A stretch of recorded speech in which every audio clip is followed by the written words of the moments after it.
Hello everybody, the Great Dino Ranger here again, back with another review.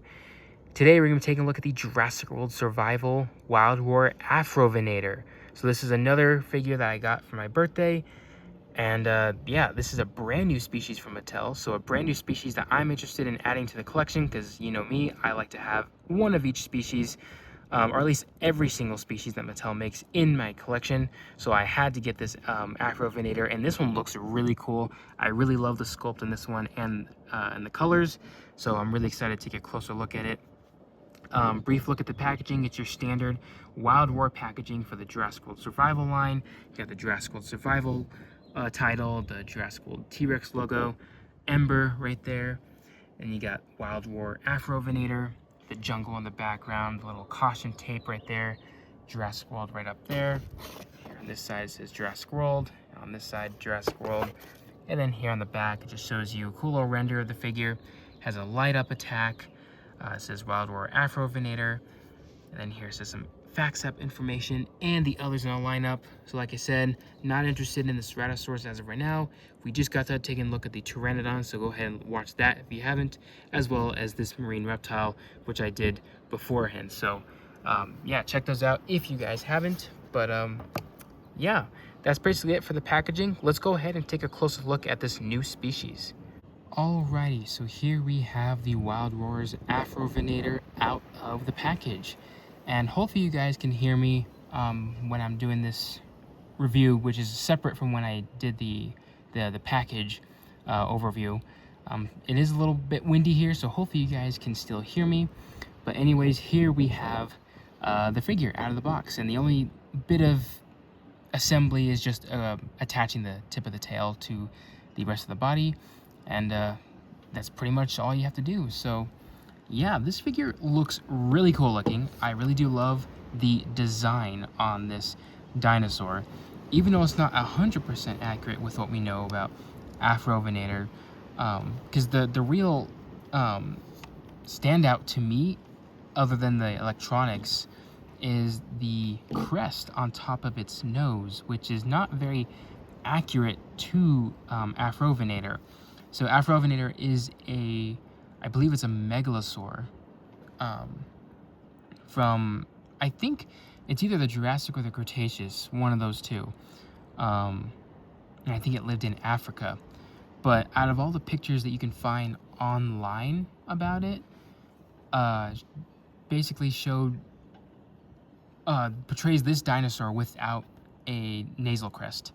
So all the pictures you'd find on the skeletals, or even paleo art, does not show this dinosaur with a nasal crest. So it's pretty interesting that Mattel decided to give this dinosaur a nasal crest, because again, there's no evidence about that, so that might be just creative choice or whatnot. I don't think it has anything to do with the whole mutant look, because that clearly this dinosaur does not look very mutated to me, unless you count the lights. But other than that, it just seems like a normal dinosaur species. But I just find it very weird that they put a nasal crest in.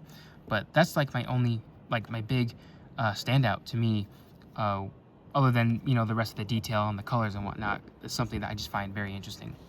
So we're going to go ahead and take a closer look at the head, which looks really good, and it actually is not too far off with the skull overall, what we think about the skull looks like for Afrovenator.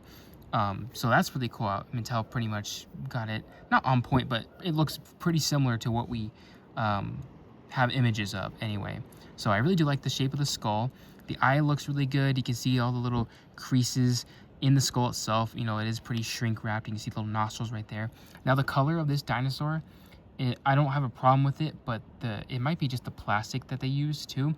But it's so like translucent, excuse me, as you can see, because you can see the little sunlight from behind it. So it really kind of makes it hard to pinpoint all of the cool detail that this one has. So I'll do my best to try to capture it all, but if not, you'll have to see this figure in person to see all this great detail, or watch other reviews that maybe portray seeing these details a lot better. But as you can see here, the detail looks pretty good on the side of the face. I like the detail that has on the nasal crest. Good amount of, you know, texturing on it. Here, there we go. As we can see, nice little lined texturing that has on the crest, which looks pretty nice. And the skull itself, there's a lot of beautifully sculpted scales all over the entire head of this dinosaur. And they're all pretty much all the smaller type of scales, maybe some larger ones kind of spread out. But it's pretty much just covered in scales, which looks really nice. And then here at the lower jaw looks really good too. Like, look at how good those scales look. Mattel is awesome when it comes to their scale detail on their figures. I don't know how they do it, but it looks so good. And then even here on the underside, I like the little wrinkles you got on the underside of the jaw, and just all of those very nice looking scales. Here at the top, there is a bit more of like a bumpy, scaly texture up there. It's kind of hard to tell on this one, but it does look really good. When we look at the inside of the mouth, I love the teeth on this one. The teeth are so thin and sharp looking. Like, this is how teeth are supposed to basically look on all dinosaur toys. Of course, we didn't get this with Mattel when they first started doing their figures, but as they grow over time, they know how to kind of incorporate sharper teeth without having to sculpt it out per se or paint it.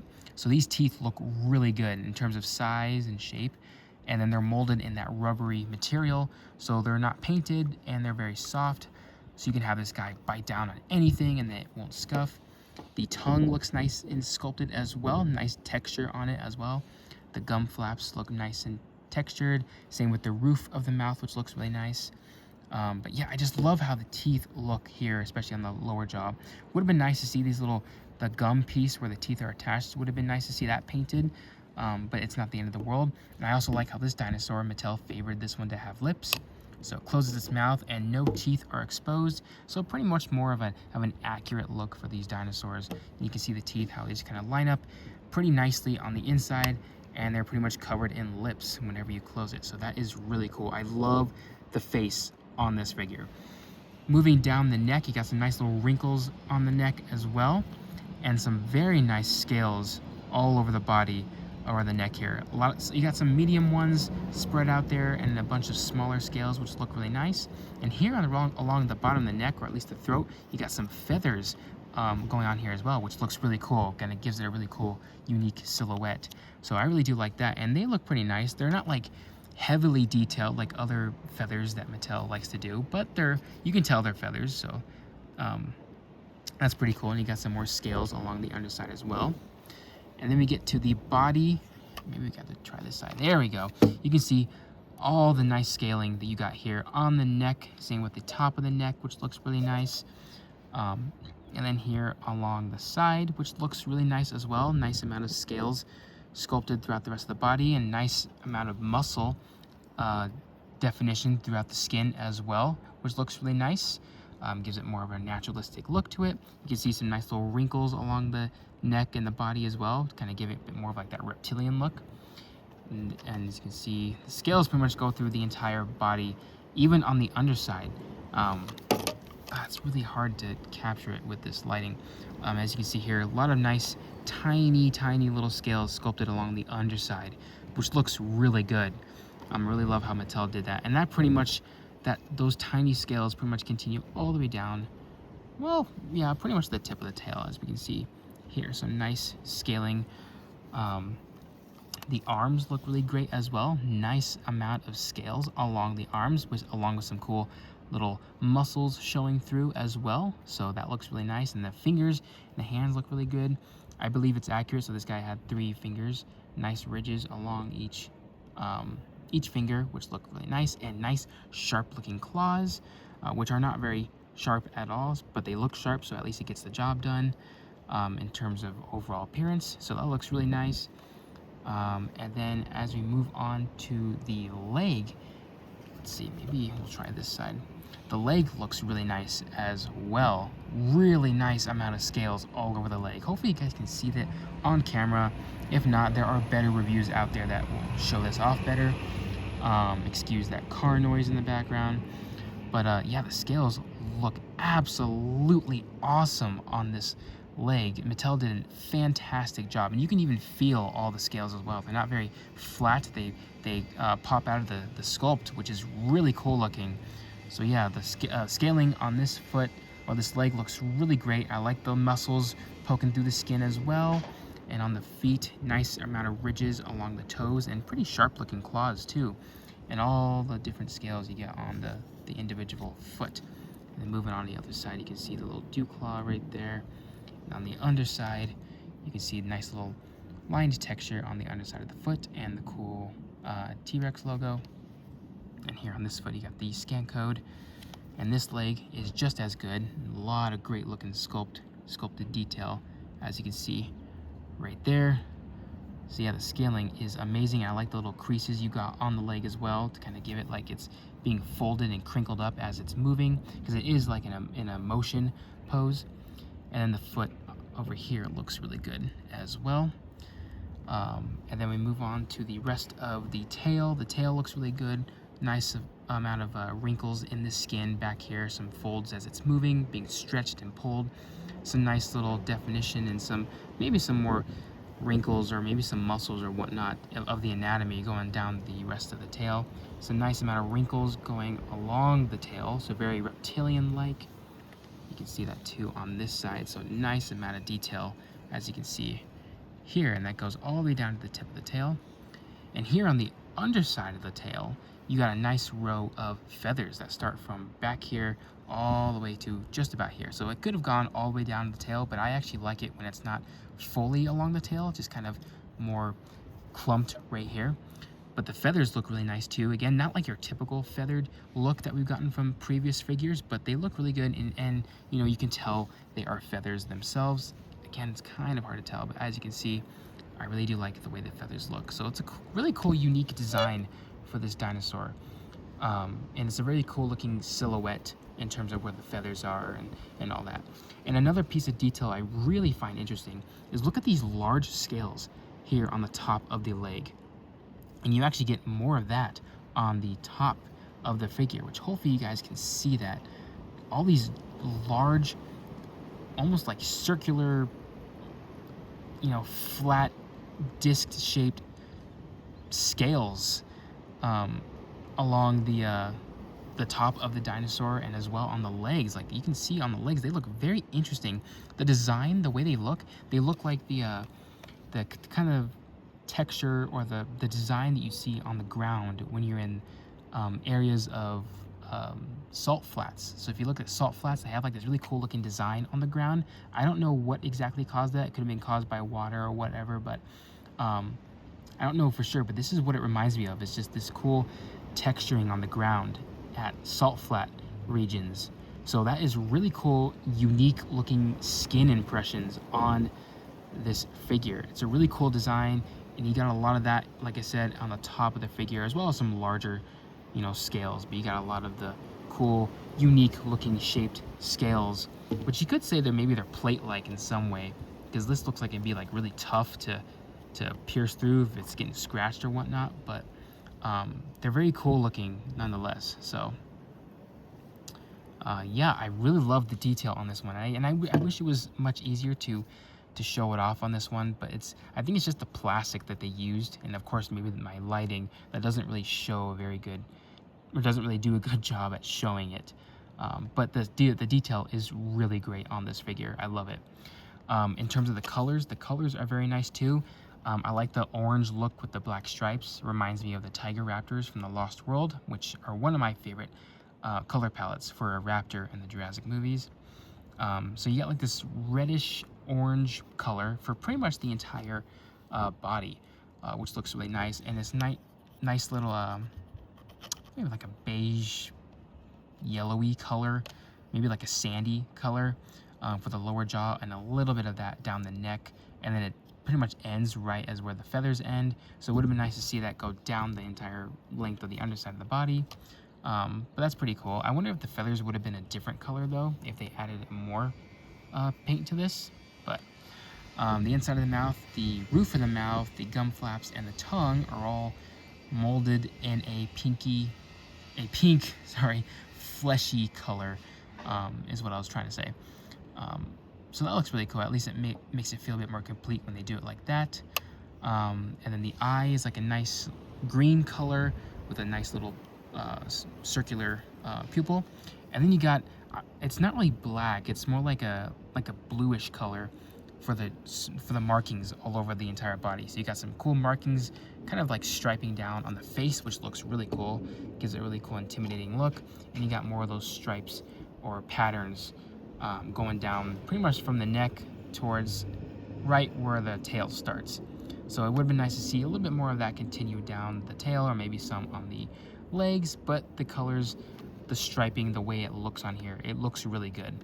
Even if it doesn't feel like it's fully painted. But yeah, I really do like the color choices. And then you got like a dark brown, I want to say, that's kind of lightly applied to the foot, at least the top of the foot. It's not really on the bottom, as you can see, but it's here on the foot, and then it fades into this orangish brown color. Same thing can be said here on this part of the leg. So that looks really cool. Again, the claws themselves are not painted, so that's obviously unfortunate, but you know, as I said many times before, it is what it is. So yeah, the colors are great in terms of articulation. Here on the arms, they can just pivot in and out, and they can rotate 360, so forwards and backwards. So that looks good. And the hind legs at a ratchet can just move forward and backwards. They don't even go 360. So you got that. You can pose it in many different ways. They do not splay in and out, which is pretty nice. I don't like having to use that to make it stand. I like just having it stand regardless, which it does. And then you got a little motion here at the tip of the tail where you apply it when you open it out of the box. But yeah, for articulation, that's pretty much it. All right, so now we're going to take a look at the action feature. So much like the Brachioceneus and the Pteranodon, you have a button, it does a cool little action feature, it makes noises, and it glows in the dark. So we'll have to see how this one is, but yeah, let's go ahead and test out the sound effects.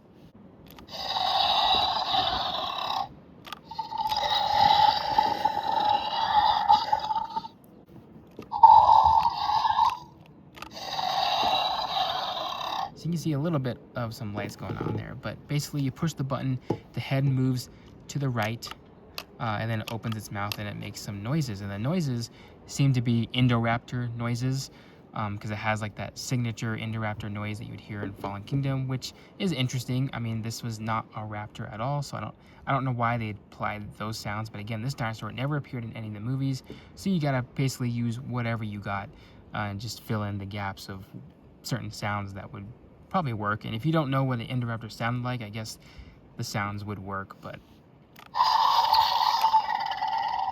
it's cool. I like the little feature. It's different from the other ones.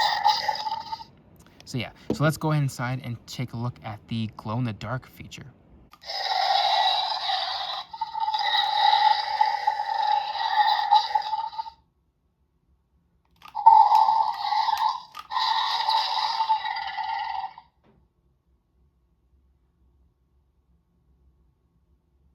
So yeah, the glow-in-the-dark feature is actually pretty cool on this one. I like this one just as much as the Brachioceneus.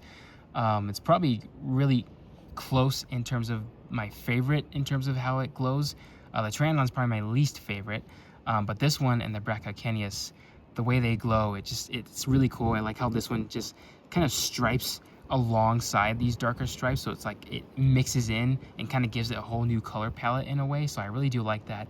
And the green color is pretty cool too. So I really do like how that one is on this one. So yeah, really cool there. And yeah, let's go ahead and take a look at some comparisons. Alrighty, so first up here we have the Afrovenator compared with a human. And I'd say this size is pretty accurate. Afrovenator was not a very big dinosaur, and I think this scaling is actually pretty accurate for the most part, because it wasn't super big, but I think it was pretty much roughly this size next to a human. I might be wrong on that, but just on the images that I looked at before, it seems like the right scaling in my opinion. But yeah, I mean, it looks pretty good. It's another medium-sized carnivore to terrorize all of the humans. Alrighty, and finally here we have the Afrovenator compared with the Megalosaurus. Since Afrovenator is a megalosaur, why not compare it with Megalosaurus, the other megalosaur I have of this size range? And they look pretty good together. I mean, by looking at them, you can't really tell that they're exactly the same, but that's what's cool about these figures. educates the public about the name, and then it gets you to kind of look into it online, and then you get to read a lot about it. So it's cool to kind of do some comparisons right after kind of researching about it. So yeah, it's really cool to compare both of these together. They look really nice next to each other. I really do like the Megalosaurus, and I really like the Afrovenator. So yeah, they look really cool together. Alrighty, so that's about to wrap it up for this review. I hope you guys enjoyed it. For my final thoughts on this figure, I really do like it a lot. I love the colors on it, and I really love the overall design of the dinosaur. It's got great detail in its sculpt. The crest is a very interesting part, even though it's not entirely accurate, but it does give it a kind of a cool looking look to it. I like the little feathers that are applied to it. The colors are awesome as well. I like the striping that it has, and the action feature and the light up feature is actually pretty cool on this one. And like I said, I love the way the teeth look on this one. It's really cool. So yeah, I really like this one a lot, in my opinion. So I hope you guys enjoyed this review. Please like, comment, subscribe, and I'll see you guys again for the next video.